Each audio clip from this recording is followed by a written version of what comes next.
So let's get into that a little bit. Mike, from your perspective, one of the issues that we uncovered is this idea of data asymmetry. It's actually been part of previous studies that were done by WFA and ISBA. And at the end of the day, the seller has far more information about the inventory that they're selling than the buyer. And it creates, a marketplace disadvantage. What's your perspective from a tag principle on how we start to tackle data asymmetry? Is it a standards thing? Is it a policy thing? Where do we turn to start tackling that? So data access has been a journey, and I will give ISBA in the UK a lot of credit. Definitely. The ANA years ago starting to look at programmatic and transparency. Doug Wood, one of the attorneys for the ANA, was the first person that ever started talking about access to log files. And again, I thought, boring, right? Like, this was like 8 years ago, and I thought, who cares? And then I got educated, and I realized that is the source of truth.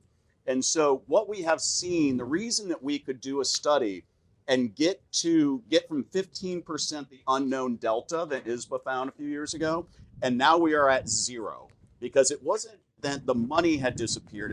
It wasn't a monetary problem. It was a data problem. And so we now have demonstrated that you can track every penny, every dollar an impression with the log file data.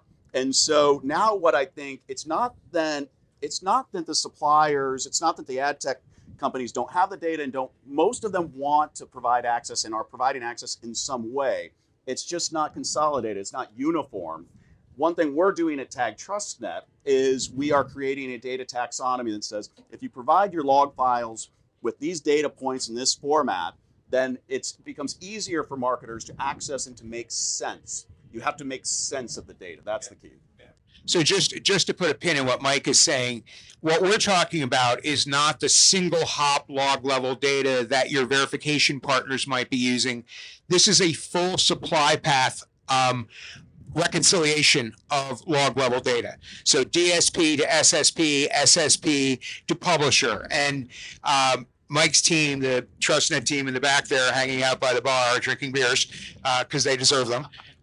They figured out a way to stitch across it. And every time we talk to a partner or a vendor or a marketer, they can't believe it. And it really is. It's a combination of distributed ledger technology and a little bit of AI. But now you can actually see where the discrepancies were and close them out. And so that's really fascinating.